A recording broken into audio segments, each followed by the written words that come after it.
Hello, everybody. My name's Milan Starcic.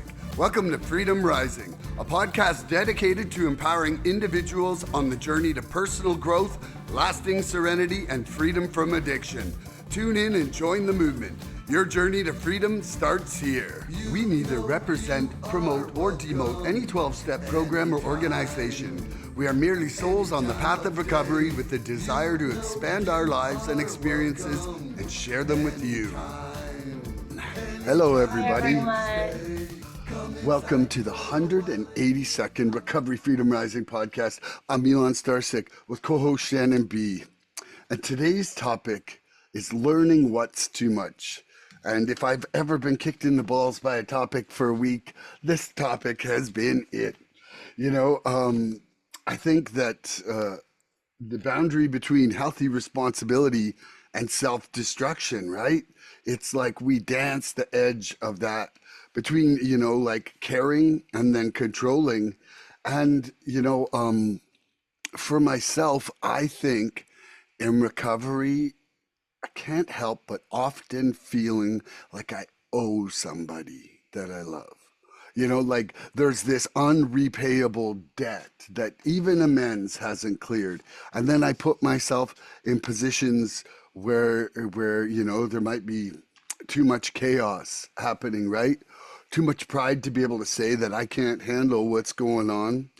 And I feel like I'm learning, though. I'm definitely learning about balance and moderation through this whole thing. And ultimately, that has to be addressed as some form of self-respect, right? Like I have to finally say, hey, this is what I need to take care of, as well as everything else. Because I was way too amazing at burning the candle at both ends and substituting with substances, and even in this last week, I would say that I drank more cups of tea than I did. And when I start substituting rest and exercise and healthy eating for caffeine, that's not going in a good direction, So I'm going to leave it there, and then I think there's going to be some fun questions on this. And then we've got our dance segue at the end.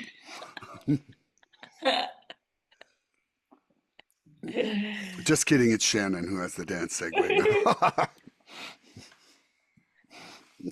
So, do I throw Yeah. the question or do I share a little bit? No, like the topic of learning what's too much. Yeah. Yeah, what it means to you.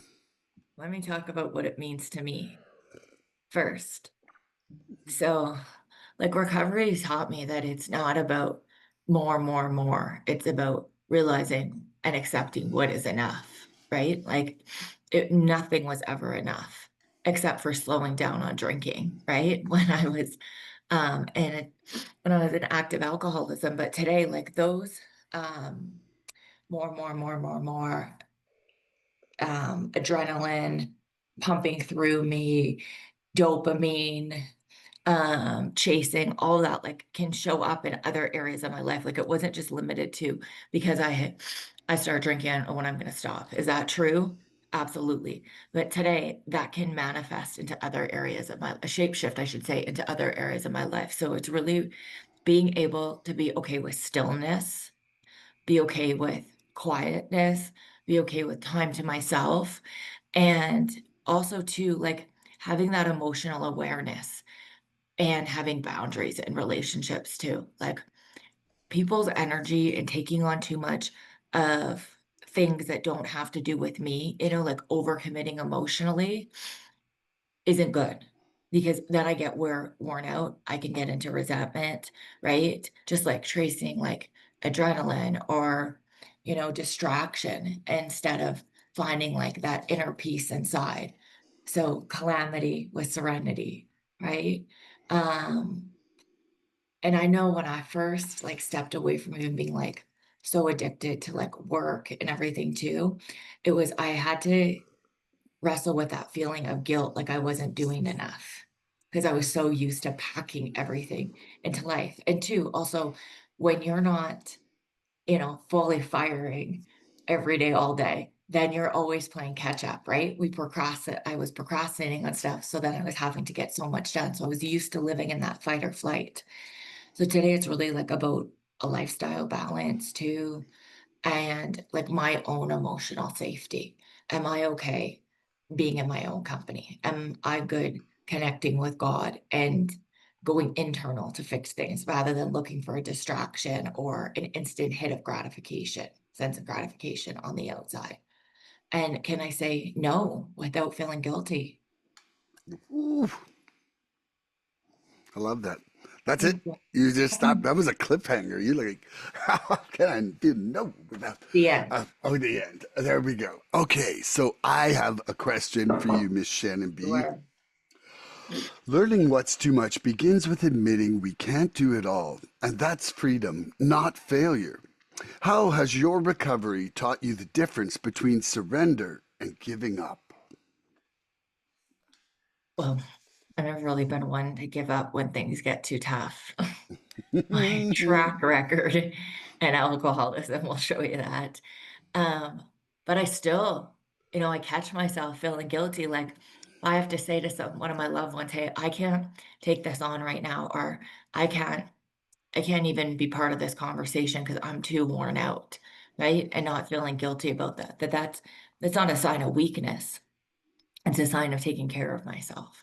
So I still struggle with that sometimes, right? Like I should be able to do more. I should be able to do more, but I want a quality life, not a quantity filled life. Ooh, I love that. Yeah, so learning what's too much begins with admitting we can't do it all, and that's freedom, not failure. How has my recovery taught me the difference between surrender and giving up?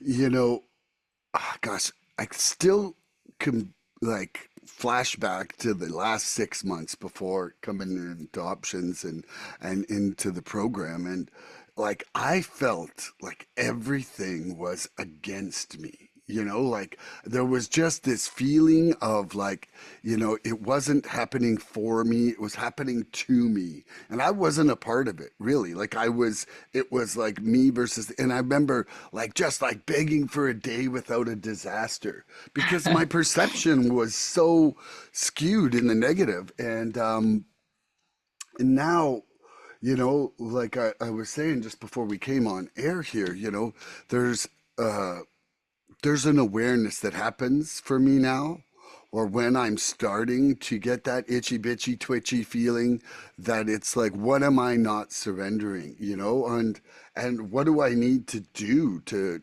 turn this ship, right? Because one thing that I'm learning is that, the universe has a way cooler plan than I can ever come up with.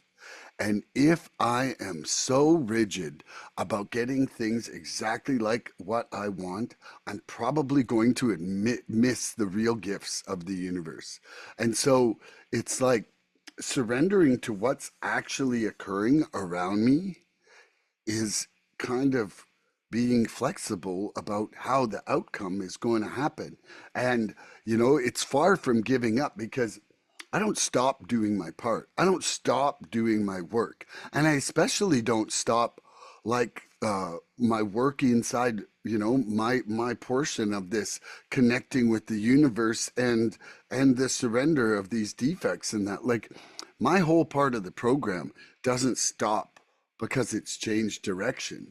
And what I'm finding is that, much like my new sponsor, it's like these signposts get placed, and either I can embrace that direction or I can likely smash my head against a wall for another couple of years, and it's really, I know it sounds harsh, but it really feels like the difference between that, between ease and dis-ease, it's so yeah, like I'm learning all the time the value and amazingness of surrender in that way. So that's what I've got for that one. Do you have a question for me, Shannon And B? here, I'm just gonna add something. It made me think of too when you were sharing and talking about when we first came to options, like the difference between giving up and surrender. Mm, That was the difference right then and there. You know what I mean? Yeah. For You us. know, it's funny. How many times? Oh, I'm off the booze. Like I can't ever honestly say I was like, I'm done drinking. Maybe right now till Mhm. till the waters calm a bit. But like I was never chasing having an alcohol-free life. I just wanted the consequences of my alcohol intake free life. But it doesn't work that way. You know what I mean? And now you know, there's nothing that draws me back to that lifestyle. Mhm. But when it came in, it's like, okay, if it was just enough to put it down and say, I'm done, I'm giving this up, we wouldn't be here. We wouldn't need this program. But it's because of that dis-ease. I am looking for anything that gives me ease and comfort. So Mhm. surrendering and saying, hey, this is bigger than me. I can't do this on my own. And I'm never going to be able to safely have a drink one day. Mhm. Who wants to have a drink? Like that's just I'll throw my Elkie friends That out was there, right? so It make weird. much Those sense. But people. yeah, like that was the first real surrender. And I'm having to surrender every day sometimes too, that my disease centers in my mind and my thinking can be very pers what's the word I'm looking for? Persistent. No, no, no, no, no. Skewed, we'll go with that. Skewed Okay. sometimes in how something affects me, not what it at like the bigger picture. Mhm. So yeah, surrender is a process, a decision, and it's living in a state of surrender. Not I'm going to give up today. No, oh, that didn't work out, so I'll circle back tomorrow. You know, one phrase that stuck with me since our last podcast there that I said, and I kind of wrote it down, but it just was kind of the theme of my week is that patience is surrender in real time. That's so true. I forgot about that one. That's a good one. Sorry, guys. Here I got a little. Gotta organize myself a bit. Whoa, whoa, Okay, we're whoa. back. She's got some shit going on. Yeah, fire it up. You got a question for me? Well, it's your turn to ask Oh, me. is it my turn already? Wow, wow, wow. Oh yeah, that's right. Um, so do you feel like you can let joy be simple instead of intense? That was a big um Yeah, whoa. changeover for me.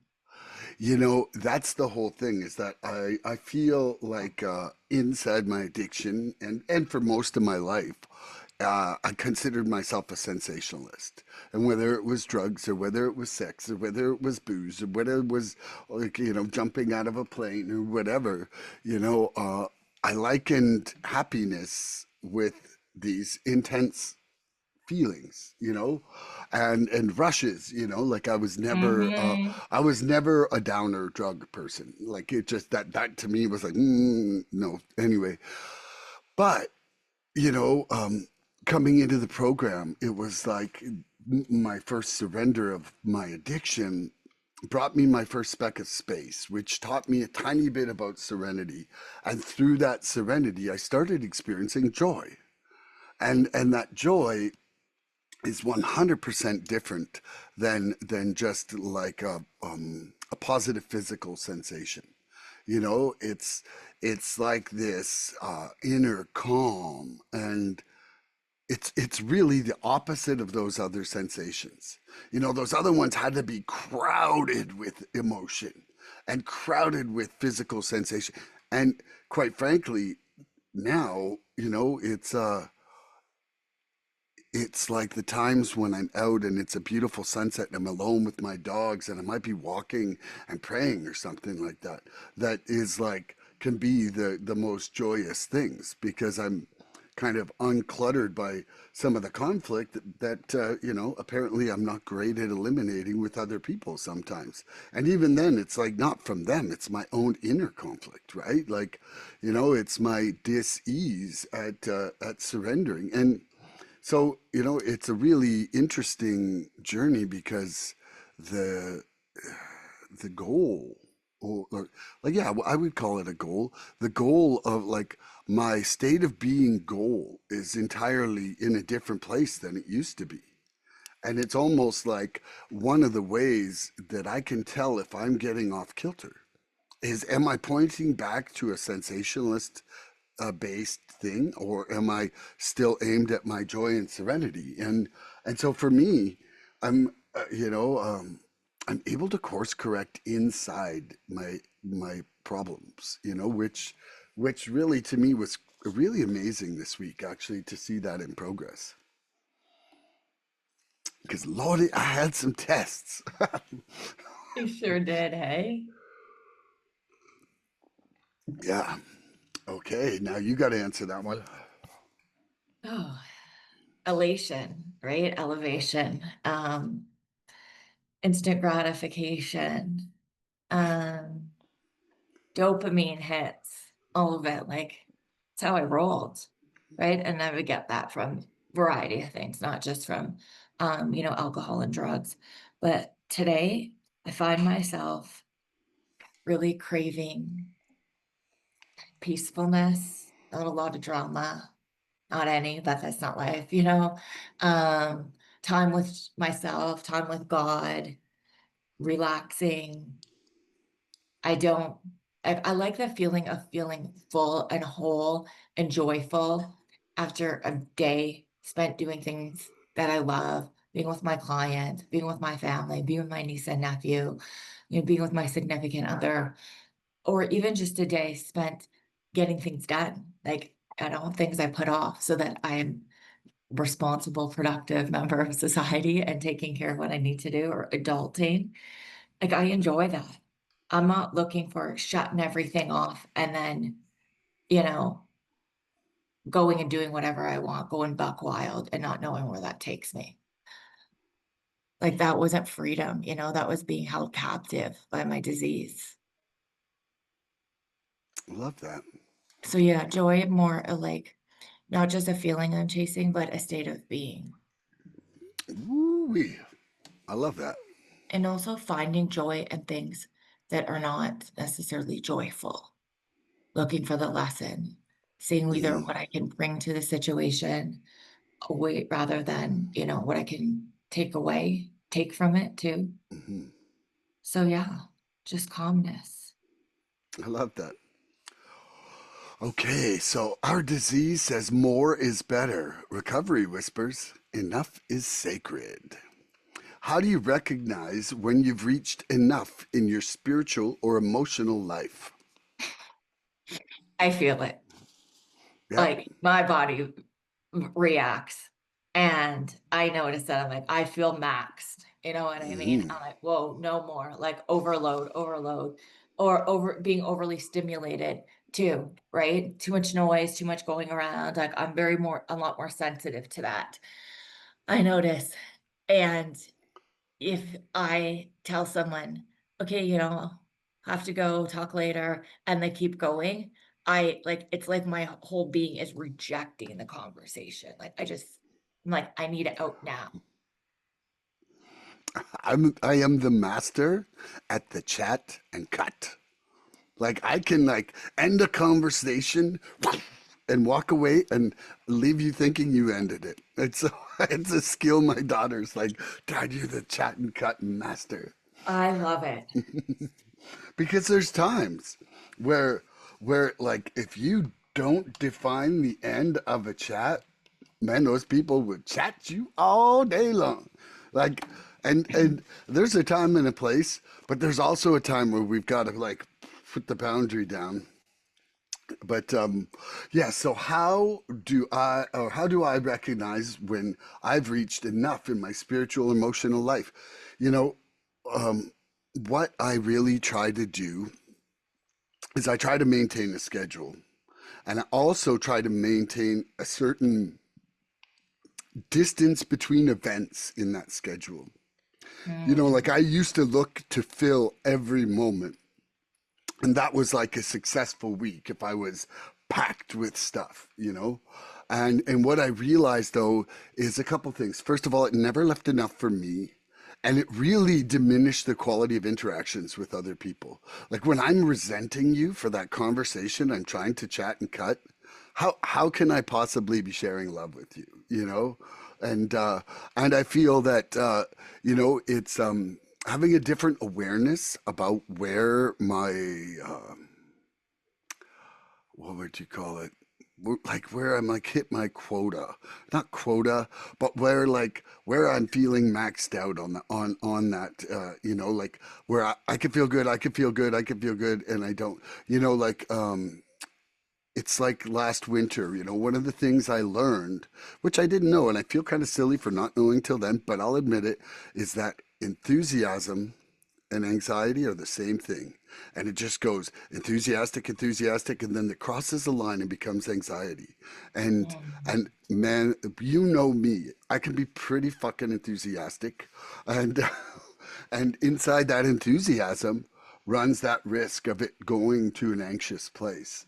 And so now it's like I try to shut it down at a certain point, like where I'm like, okay, this isn't going to be positive after this, and capping that, like and learning where that line gets crossed from one to the other. You know, um, I just had the coolest thing happen. I'm going to mention it right now because I think you'll appreciate this. Like, I'm a real estate agent, and Shannon has also been in sales in her life. And so, to anybody out there who didn't know that, there's kind of an understanding that her and I have from dealing with clients and things, and to be quite frank, like if your entire income is commission based, the act of surrendering about a big deal is a difficult one. Like you can talk a lot of shit about surrendering it, but so I had these clients come in, and what they were looking for was pretty far fetched from what this thing was priced at. And I just said, I'm like, I had this little inner conversation with myself where I said, I am just going to entirely surrender this. Like, I'm going to just see this as an act of service writing for them. Like, and have no personal belief about success or attachment to success. Like, it was the first time in my life where I kind of actually made this happen. And so, over a period now of like 3 weeks, it's actually coming to fruition. But the beauty of this is that I had none of the pain of the ups and downs of this process. It was Mm. like I prepared our thing, and what I did was so unusual where I gave them 3 weeks to reply to our offer. Like, just like, take all the time you want in the world and think about it. I'm like, you know what? Like, I know you don't like this, but I do know that you have nothing else going on, and you and the husband and wife, you guys could fight about this for a while and decide, hey, there's something better than nothing. And we got them to migrate really 2/3 towards us in this whole process, which what to me was an unbelievable amount. Like if you could envision like somebody saving $300,000 on something, like that's a big deal. And the only reason it worked was from zero attachment, like a real surrender on it. And like will I Wow. be able to do this all the time? Absolutely not. But I did once. So that shows me that I can open the door to it happening again, you know? You sure could. And like the stress that took off of you too by saying, we're going to do it. You know what? I'm going to give you more time here and I'm not going to Yeah. Like be on honestly, edge. I don't even care if you respond. Like, oh, by the way, we get a response. I'm like, oh shit, they actually responded. I'm like, cool. And and they're like, okay, like, and they're getting all eager on the other side. And I'm like, whoa, my guy needs some days to think about this, just like you guys had, you know? Yeah. And Oh, I love that for it you. it was just like it really showed me what it can be like if you actually live this shit.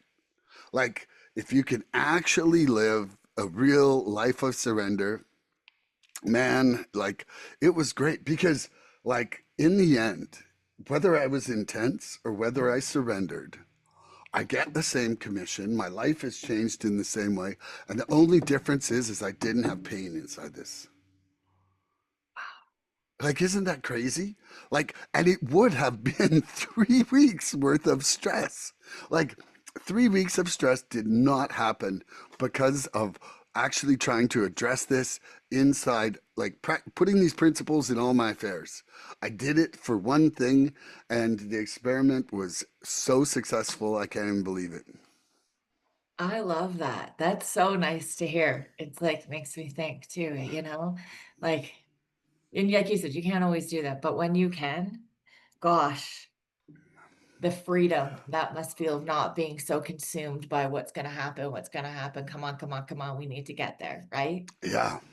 And that's it. It's like I tried to design the response system so that it was low stress for everybody. Like giving them 3 weeks, right? Like they didn't have this deadline. They weren't like fighting over getting something rushed back to us, making a decision quickly. It was like they could step back and go, okay, well, we think this, and and quite frankly, my buyer was just like, if I get this, it'd be cool. If I don't, I'm fine without getting it. So his attitude as well allowed for that. Like for somebody who had a massive attachment and needed to know now, but he was just like, this would be awesome. And not having it, my life is still awesome. And so you just don't have that perfect storm of clients. How many of how many of the people you've worked for, Shannon, are like, we don't care if you sell something for us or not? You know? Right? Yeah, no, Wow. Wow. yeah. Okay, do you have another question for me? Yes. I think you really have a good routine in this. So I want to ask you about it because could share for people listening that maybe still struggle in this area and myself too. Um, sorry. I had a couple of things written, but I want to go with this. Oh yeah. When was the last time I allowed myself to just be without needing to do? What am I reaching for when I already have what I need? Well, so this is like what I've come to see for myself is that the discipline and commitment inside my program, they are the actual things that allow me to be. Like, it sounds completely ridiculous, like, oh my gosh, he's got this really long list of stuff he does every day. But that long list of stuff is what gives me that peace inside the moments. Like being out there walking or running up the hill or recording my song or going to my meetings or doing my step work with my sponsor or sponsees. Like all those, having that regularity, that discipline, that commitment takes away the shoulda or the couldas. Like I could have done better, or like, oh, here comes something. Like I don't have to worry about what I'm going to do if I've already kind of created a program that allows me to be chill, right? Now, can you repeat the last part of your question? Because I think there was something else I wanted to add to this, but I got a little distracted by myself. Yes, absolutely. What am I reaching for when I already have what I need? Okay, so now the thing about it is my second sponsor said this. It's like, you hear the word inside the program seeker. And seeker is like someone who's seeking growth, seeking to learn. And so he described it to me like you're supposed to feel this certain level of contentment, but then there's part of you that knows and is willing to work for just a little bit more. Like there's always a question I have, like how can I surrender more deeply? How can I love more completely? And so it's like there is this is amazing already, but I can see that I am far from perfect, right? Like it's just like I'm already experiencing so much from what I've done. To me, I'm like, why wouldn't I continue doing? Like there's nothing about, like, some people are like, this is enough, and they become complacent and don't continue doing it. But for me, it's like I was just talking with my friend Joseph about this on Thursday, and it's like the reason I'm not complacent is because I never had this life before. I never had this feeling before. Mm, So I know that the only thing that I changed was everything that I'm doing inside this program. So if I want to sustain that, if I take that away, then I'm not sustaining it. Like it's doing these things that brought this life. And so I have to keep doing that. Like that is the impetus. It's like, we were talking about it, and I likened it to like gas or oil in your car. Yeah, your car's running great right now, but don't you want to keep driving? And if you want to keep driving, you have to do the maintenance on the car and you have to continue to put the fuel in the car. And like what we have is a daily reprieve contingent on the maintenance of our spiritual condition. Well, that spiritual condition is my program, like Mm. is my connection to the universe. And that didn't happen by accident. It didn't happen from not doing some of the work. Like that's what I feel is, and it's like that psychic change is the freedom. Like I can talk words all the time, but it's like having that psychic change is what allows me to just perceive the world in a different way. And and I don't think that there's anything else that can replace that for me at this point. I've never had something. Tomorrow, there's a friend of mine, Brandy and Andrew. I often do podcasts with, and Brandy sponsors coming on, and she's going to be talking about alternative like recovery things for people. Stuff that Yeah. she's looked into, and I quite frankly, I'm totally open minded to listening to someone. Am I thinking, boy, I better change my program to something else? Not a chance, because the reality is that this is working, you know? Hmm. But I don't think that life is a cookie cutter thing. And I don't think that what works for me is going to work for everybody. And I don't care. Like if somebody wants to like microdose with mushrooms to stay alive and that keeps them alive, great for them, you know? But like I don't have to do that any more than they have to do this, Right. you know? And like all I care is that people don't die. Like I really just don't want people to die. Like how you get there personally, I really just am open minded to you doing whatever you want. I know for me that it's like if I try to substitute a substance addiction with another substance, that is just not going to work for me. Like I will Doesn't work quickly for become me. addicted to that. Like, Oh, absolutely. Or it doesn't scratch the itch enough, so then before you know it, you're right back to where you started, yeah, and worse. hmm exactly. Like I Yeah, I just already tried that I had a alternative measure. sponsee who was like, "Oh, like ayahuasca's gonna cure me," and I'm like, "You can surrender without it." You know, like you can use a drug to surrender, absolutely. But you can also surrender without it. Boom. Boom. Okay, so now you've got to answer that one. Yes.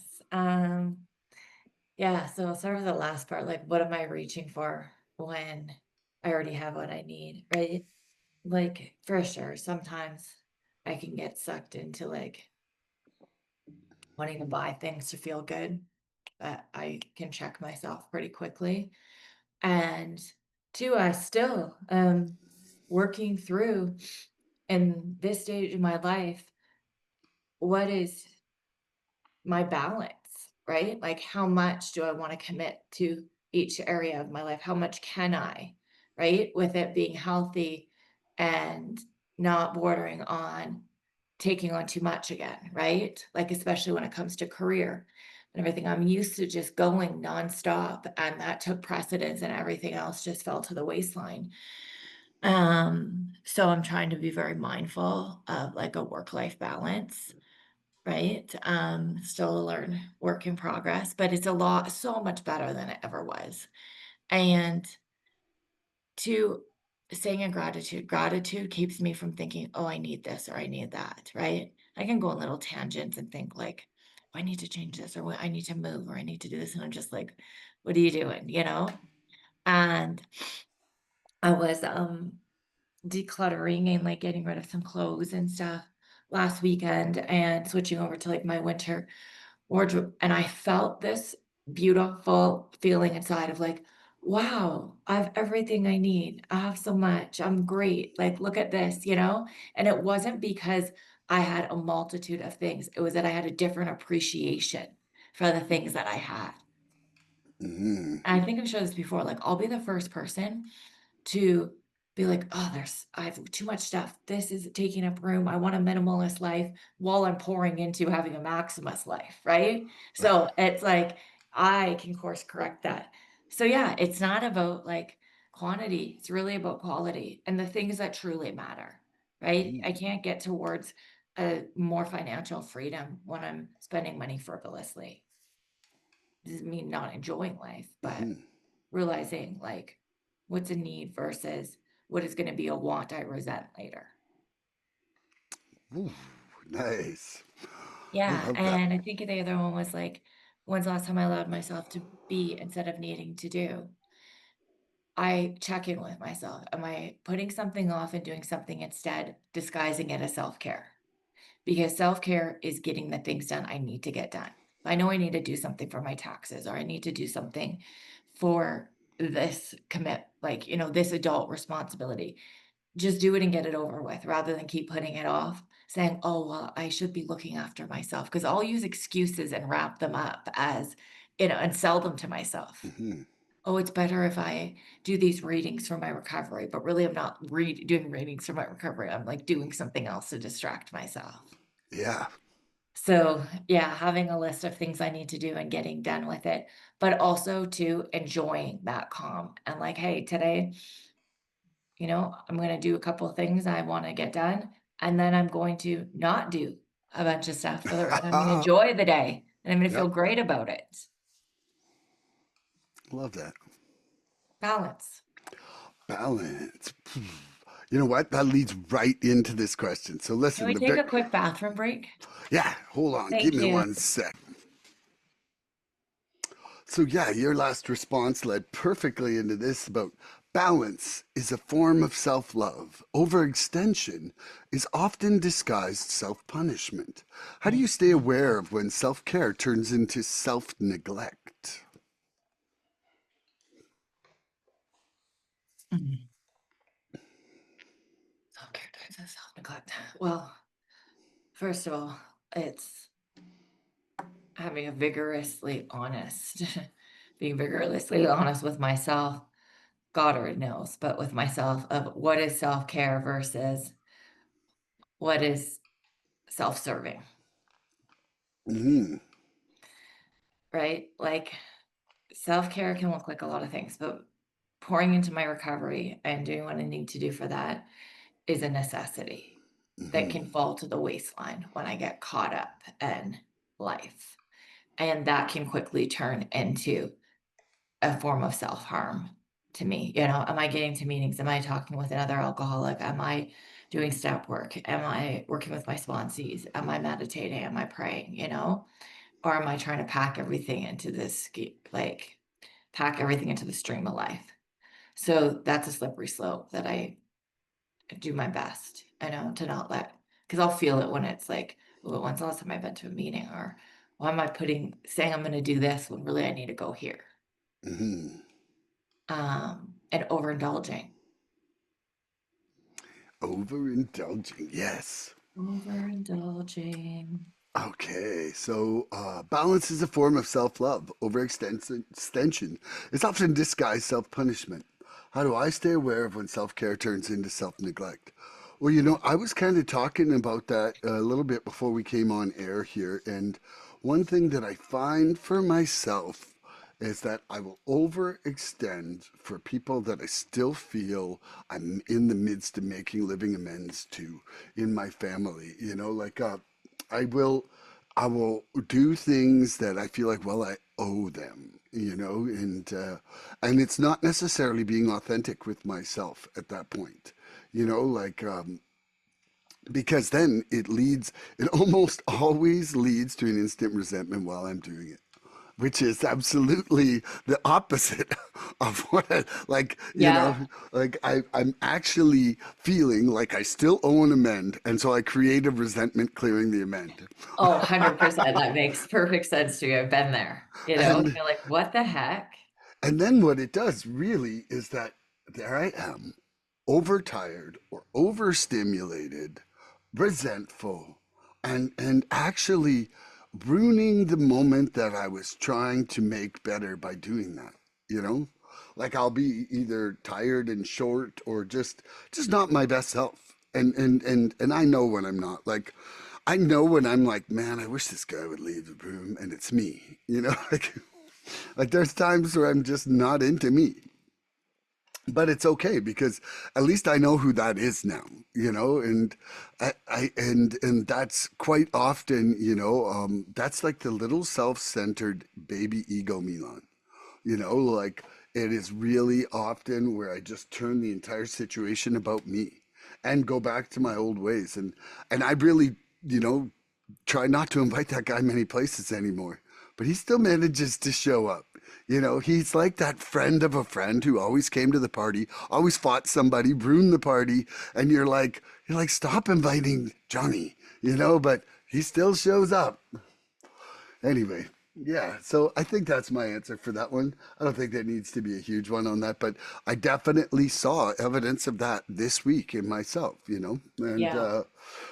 and I was trying to. What I did was I actually just kind of created and enforced some boundaries where it was like I took certain hours and just spent them by myself, and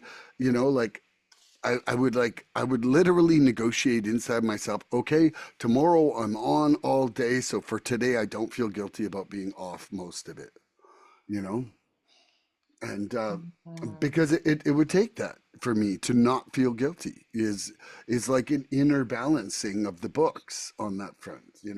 And but before I couldn't even do that. If I did that, I would still feel guilty. And this was actually like growth where I could have, the non guilty moments of actual just self care. Yeah. I like that. Do you have another question for me?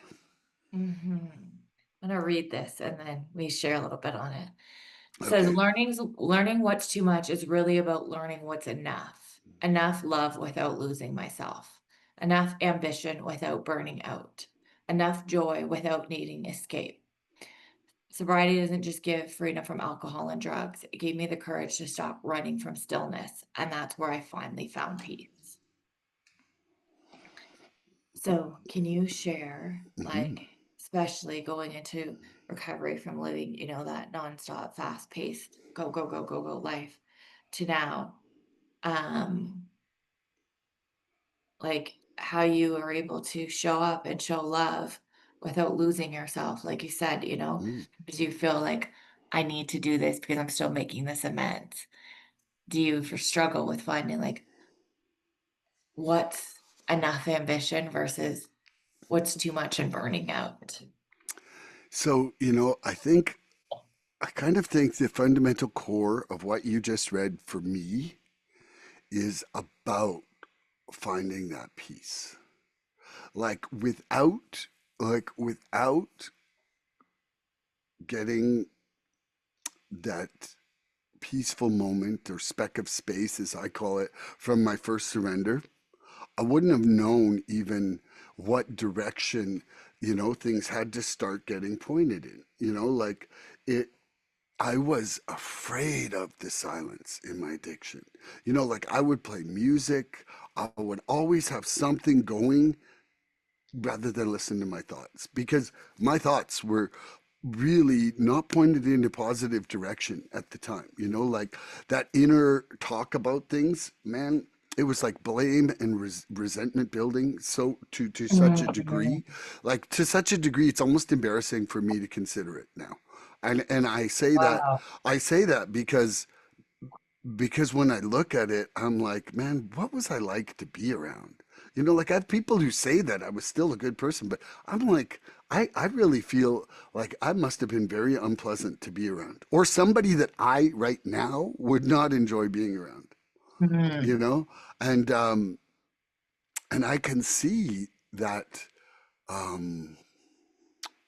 I can see that lack of peace or serenity inside a newcomer.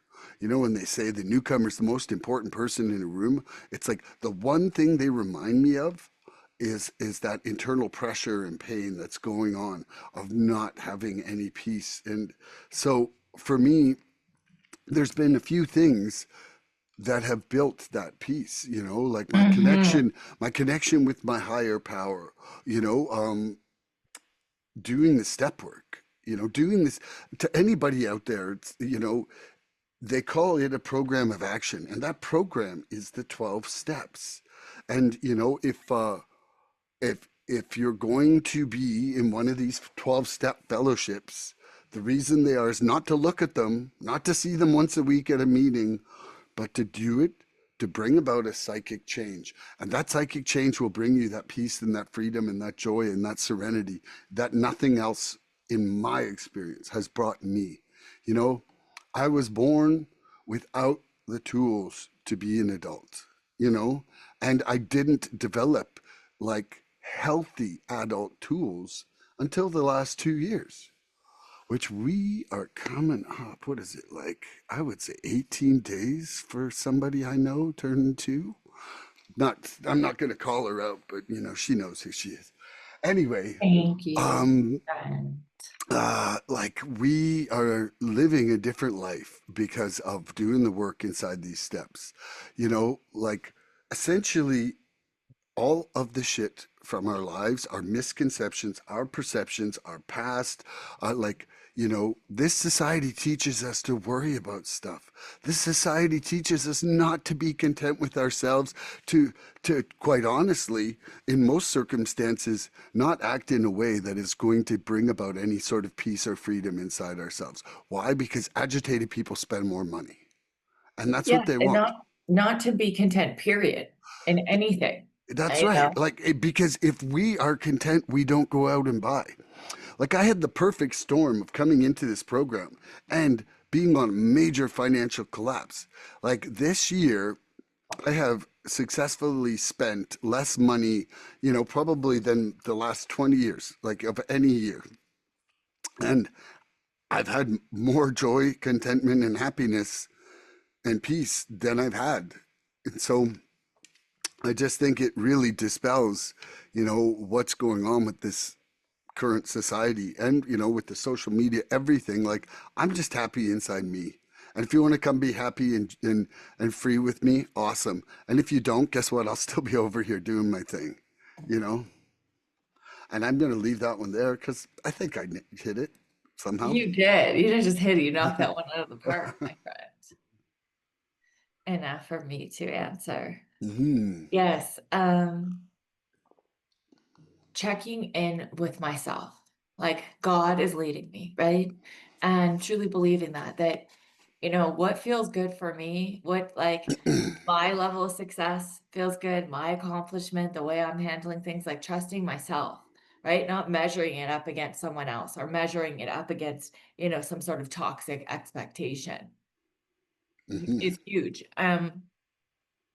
Also, we don't need to be doing what other people are doing, like comparison, the thief of joy. Yeah. Okay.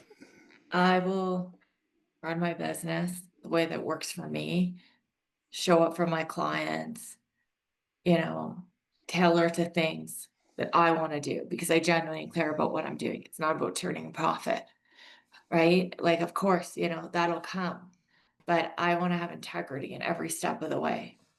And I think that that's rare these days. We live in like a disposable side society, more to scroll away, and it's distorts what is really reality and what really matters.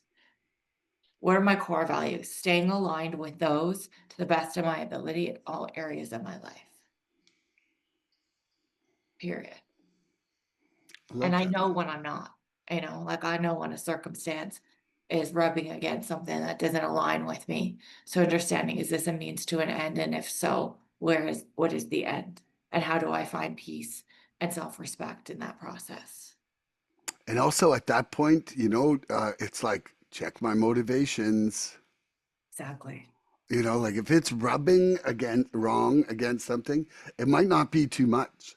It might just not be inside the principles that you want to be existing in, right? Like there's just times Exactly. where it's like, whoa, what's my motivation here? And if I look and I'm like, control, I'm like, well, then I gotta let that one go. Fear. It's also Yeah, looking at fear, yeah. right? What am I fearful of in this?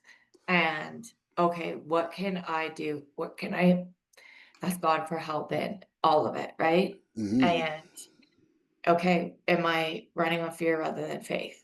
And if I am, doesn't mean I'm ready to do something about it, but I have to understand that it will get harder because that's just the way it goes Hmm.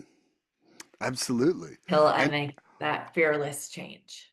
I mean, all control is based on fear of not getting what we want or losing something we have, right? So deep down, damn that fear and its Deep sneaky little down, we motivations. go, go. Way down we go. You. Okay. Are you ready for a question? I am, and I think I'm wrapped up on my question, so fire me with a banger. Okay. Okay. So, learning what's too much means listening to the quiet voice that says rest. How has rest and renewal become a vital part of your spiritual practice? I've had sleeping issues over the last couple of years that are now under control thanks to the help of a doctor and changes I needed to make, my stress levels, all of that. Also, like, age I'm at, all of it plays factors into it. If I'm not well rested, everything is going to feel magnified and not in a good way. So making sure that I'm not pouring from an empty cup either. Like you said, okay, if I have commitments, leaving space in between, not going buck wild and then I crash at the end of the night or I'm resentful or like that's not healthy. So looking after myself, eating well, enough rest, enough downtime, right? But also not too much that I'm neglecting what I need to be doing has been huge for me, but sleep is so essential, and I never realized that I prior used to to say recovery. sleep is for pussies or sleep's for when you And I die. used to think it was like a superpower to be like running off nothing, but I Yeah. was running off addiction, not health or happiness. I 100% agree. So learning what's too much means listening to the quiet voice that says rest. How has rest and renewal become a vital part of my spiritual practice? You know, I absolutely think that a great deal of my serenity depends on sleep. And like and not only that, it's that I feel that even as I'm learning things inside the program, part of my learning process comes from sleep and digesting what I've experienced, you know? Mm. Like, having a new day. Having a new day offers me the opportunity to practice change. Like it's really kind of hard midday to go, I'm going to make this whole day great if I've really gone off kilter in the morning. But when I get up and I'm like, okay, today's another opportunity for awesome, and, but having rest, and I've been exercising a lot, and I got like knocked off my program this week. Not that I did less, but I did different things, and it was very hard for me to feel settled about it because I was like, am I exercising enough towards my goals, or am I stepping backwards here? And so one of the things for myself is, I negotiate in advance my rest schedule from my exercise. Like I'm like, okay, I'll Oh. do 4 days of this a week. And when I don't do that running up the mountain 3 days in a row, it's like I know I'm not going to do it. I don't feel bad for not doing it. And I know the next one will start again on Monday. And but Mm. without like having that little schedule for myself, I will feel guilty. I will absolutely be like, what are you doing, man? You're not doing it today. And uh and quite frankly, it's just I don't feel good if I'm not doing it. Like I have now achieved a certain level of activity, that it takes a certain level of activity to feel normal. And when I don't feel my blood's flowing, you know? And that blood flowing is honestly what has precipitated a lot of mental rejuvenation for me, like things coming back in my brain, but also just that feeling of flow and energy in my life, is it's because my circulation is happening. And I think that that's super important for me. I'd say. Mhm. Okie dokie. I've got more questions. Do you want more Oh, questions? yeah, sure. Okay, here we go. Oh, Patience with ourselves is often harder than patience with others. How have you learned to slow down when your instincts tell you to rush? well, I don't feel good when I'm impatient with people. Like, I don't feel good after, about that. And I feel like, ugh, you know, because I live so much in step 10, I can connect right away and be like, I don't like the way I handled that. And I'll course correct, right? And make it amends or, or, if it's just been like not externally that I've expressed frustration, but internally that I'm like, hey, I know I need to stop and like take a deep breath, woosah. Um, yeah, like that. I don't like being impatient with people. It happens, but I get more patient internally, and then I realize that I'm cut off from God. Nice. What about yourself? Okay, so you know, I definitely think I have more patience with others. Like I find that I can give I think that I can give others way more grace than myself. Like if I'm Mhm. being 100% honest. But one thing that I really noticed, that there was a few super busy years in my occupation there, right coming out of COVID. Yeah. That was kind of a national insane real estate time. And what I realized was that, first of all, that really multitasking is not an efficient way to exist. And second of all, that you can't replace time and service inside my job with my clients, right? And so for myself, it's like I now know how many too many people is to try to be juggling in my Ah, life. Like literally statistically, from analyzing when I've delivered the best service to clients and when I haven't, it's like, I know how many is enough to work with and what becomes too much. And I don't like sacrificing that. Like, you were talking briefly a couple minutes ago about integrity. And, it's like, well, to say I deliver a certain level of service and to not do it is not acting with integrity. And allowing myself to take on too much is the same thing. You know, this week, I was brutally honest with some clients where I was like, I have family here from Europe. I am I am trying to, be the best host I can, give my mom the most help that she can, to honor these people who've come here for 1 week out of their whole life that they're here. I said, so there's going to be times where I don't want to talk on the phone. And it's not because I don't like you. It's because I'm out to dinner with people at a special place. So um mm, and I think that communication with, first of all, with yourself. Like, what is too much? When am I not feeling good? Like that's one of the things I think that doing a step 10 is like, I don't do a step 10 at the end of the day. I'm kind of constantly checking in throughout my day. Like, and because if I leave it all day, as me and Brandy and Andrew would say, I'm making paperwork, and I don't like a hundred paperwork. percent. I don't want paperwork at the end of the day. Like, I want to deal with something. Like, I know right away when something's uncomfortable, and sometimes I have to leave it to get a better perspective on it. But but quite honestly, I'm a pretty creature of habit. I know when I'm being a jerk, and I know when that jerkish behavior is the same as it was the other day, and what I need to do to change that. I really I've said it a lot of times on this podcast, but my second sponsor said 95% of your problems are your top three resentments. You know, like your top three character defects are 95% of your problems. And if you like, whether you buy that or not, it is for me. I've come to realize.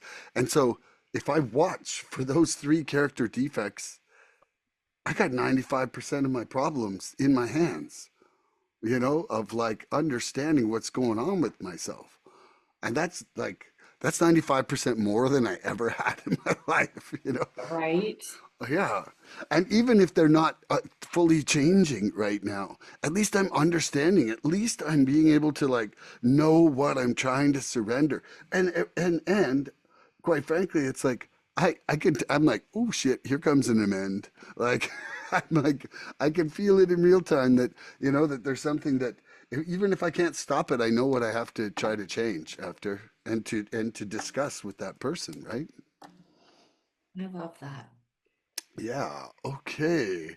Um, I got another one for you. You ready? Yep. Living clean teaches that balance is progress, not perfection. How has accepting your human limits helped you grow spiritually? Hmm.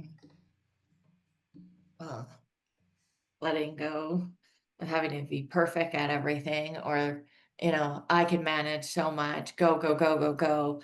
Full plate is a measure of success. Um, so many external things don't make me feel happy internally. So that's been huge. That I'm enough, who I am, the characteristics I have, the good values, my personality, the way I care about people, like who I am at my core is enough. All that other stuff doesn't matter. And I can't base my worth on them. Love that. You're done? I'm done. You're done. Okay, so living clean teaches that balance is progress, not perfection. How has accepting my human limits helped me grow spiritually? You know, it's definitely allowed me to give myself some grace and some acceptance about myself. You know, like I uh I don't know if I've accepted my human limits, but I've accepted that I'm a limited human. Like, you know, Limited my human limits, but then I'm a limited human. yes. Oh. Like I think that I would still like to fly. I think I would still like a spine that is invincible, you know, but I've come to the acceptance that that I am a limited human being and not, you know, like I literally thought I was a superhero till I had back surgery. Where I thought I would get five people to lift one side of something and I would lift the other side and be like, ha ha, I am the strongest and you know, like just crazy stupid things. But but you know it was a lack of acceptance of my actual body. Like I would just hurt myself, right? And and now you know I think as I connect more with my higher power and I see myself as part of this universe and not like a superhero of the universe, that it's okay, you know? It's okay to just like assign myself human roles inside this play, you know, like, because that's what I feel like sometimes it is. It's like, okay, I can just do that and that's enough, you know? And I used to always be waiting for like this movie, like, you know, specialness that was like just not a realistic thing, you know?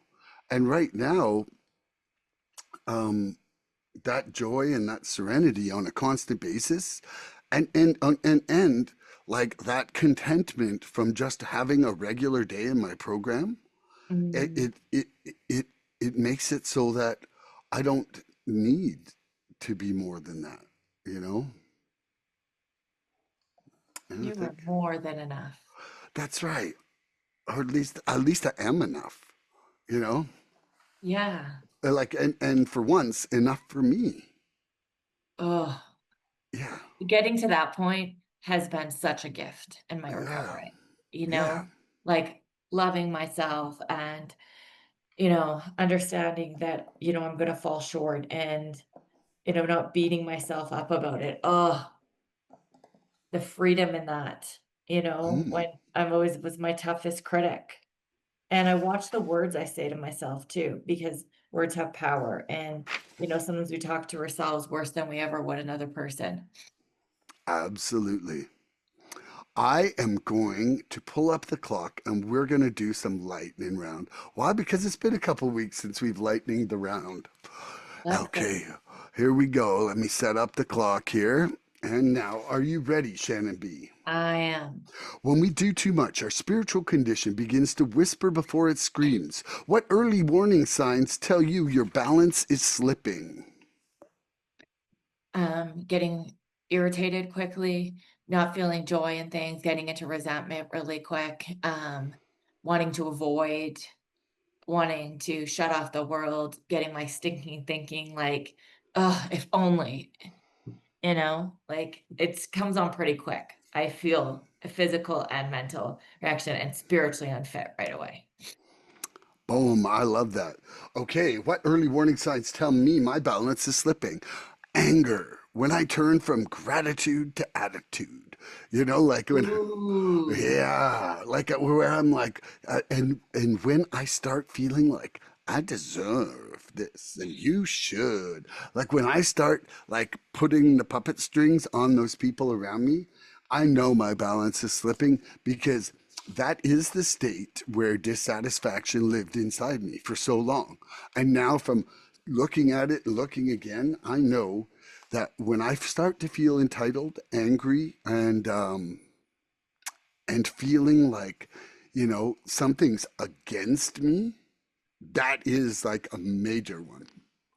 And I'll leave that there. Okay, now on to the other side of this page.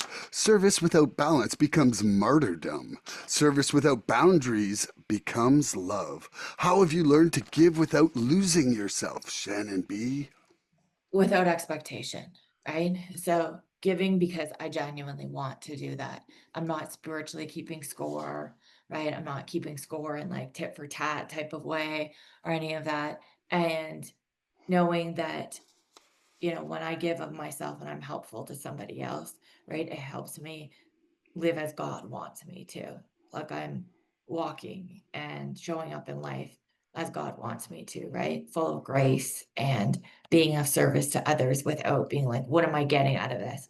There's a fine line between doing that and overextending that turns into a resentment or keeping Hmm, score.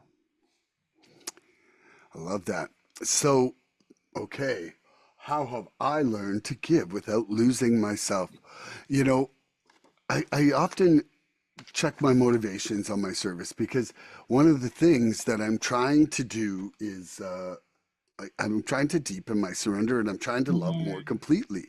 And both of those, like if I'm loving more completely, I'm keeping no record of wrongs, which is exactly the balance sheet you were just talking about with service, right? Like that is a record of like, whoa, whoa, you didn't give me what I gave you. On Tuesday, I did this for you. So how come the dishes aren't done right now? Like or whatever it is. And, and so the flip side of that is like to look at every moment of am I being of maximum service? It doesn't mean giving more moments than I have, but it means looking at my role inside the moment. Am I being selfish, self-seeking, self-serving, or am I actually trying to help create the greatest honor and respect for this moment? Well, that funny noise. Talk Okay. about perfect timing on that. Yeah. I was trying to squeeze it out. I hate people who go over time. I'm like, no, come on, we're not going over time. It's a lightning round.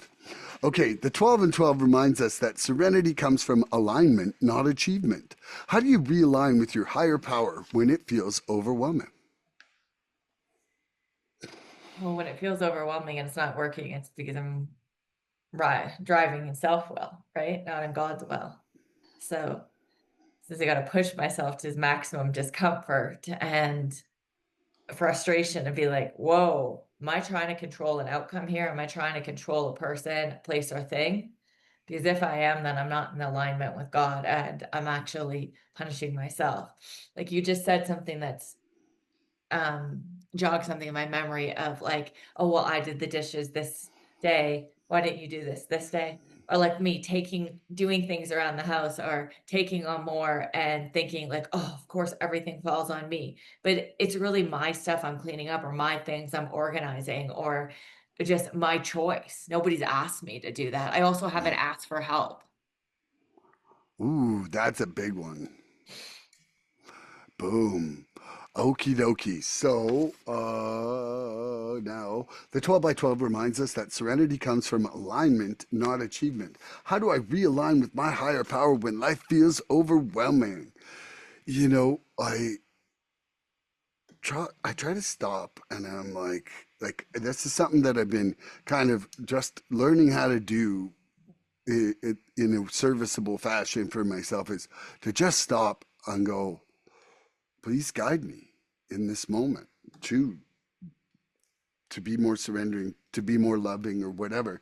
Because I can now feel here comes sideways. And when that sideways coming, like, I either jump on the train and barrel through the day and become a train wreck by the end of the day, or I get out of the way and let that train go by. Sometimes the only way I can get away from it is from going for a walk, praying or meditating, and really that two-way prayer has been a fundamental part of what is happening for me inside the changes for myself Mhm. as a template for my day. Okay, but are you got time for one more here? Sure. Okay, growth in recovery means learning to stop before exhaustion, not after. How do you practice prevention instead of damage control when it comes to burnout? Ooh. Um, that's top of mind to me, right? Because burnout, um, company with a lot of other things played such a part in my relapse. But looking at my week and pre-planning, okay, here's the responsibilities I have. These are non-negotiables, right? Commitments and breaking it up so that I don't feel so overwhelmed or burnt out and not giving of myself when I can't. So, big thing is taking the time I need for me and not feeling guilty about it, right? I need hours on a Saturday for myself or an evening to myself, time another day. I take that and I'm communicative with my partner about that as he is with me. And we're very respectful of that and encourage it in each other because you can't give what you don't have. And I'm not like a cell phone that just place it somewhere and it recharges. I have to look after that. Woo! I love that. Okay, growth in recovery means learning to stop before exhaustion, not after. How do I practice prevention instead of damage control when it comes to burnout? Man, I feel that I'm really sensitive to that exact thing, especially because I feel that it really was a certain level of burnout that accelerated my usage right at the end of addiction. It's like I stopped replacing rest or peace or any time for myself with more substance. And, Mhm. I've talked to a lot of people, and really their most successful moments in business were also accompanied by their heaviest usage in addiction. It was like the only way that they can make up the hours. But then that starts to be a downhill slide. So for myself now, I block out when I'm going to be trying to sleep, and also if I come home really exhausted, I want to put my head down for half an hour, and I don't mind saying that. And before it would have been like my guilt would have kept me from doing that. And there we are. I love Well, the music. yeah, it's the end of their timer thing. It's it, it was really funny because when I used to host like online Zoom meetings for Narcotics Anonymous, it was a gracious way of saying you're talking way too long. Well, there was always, the 7 minute Jen or somebody like that who just always needs 7 minutes in a 3 to 5 minute shared meeting, right? But yeah, today was a great topic because it really felt like for me that it fit into my life this week, and it's great to see you. It's And great to happy see you. Thanksgiving. I had ours last weekend, so I'm like turkeyed out, and I'm like, I'm just giving thanks. I got my porch meeting tonight, And every second Saturday, 501 Horsetail Road for everybody out there. But yeah, any last words, Shan? Happy Thanksgiving to you and your family. Happy Thanksgiving to our listeners. And I wish everybody a joyful week full of gratitude and rest this weekend leading into their week. So they start off on a healthy, grounded note. I love that. And tune in next episode for more recovery fun. Bye bye, everybody. Bye bye. Please help us help others. If you like what you've seen here today, please subscribe and share this podcast and help us get to 100 followers. We're looking for interaction with our audience. So please email recoveryfreedomrising@gmail.com or contact Milan, South Okanagan, Starcic on Facebook with questions, topic suggestions, or just comments. We'd love to hear from you.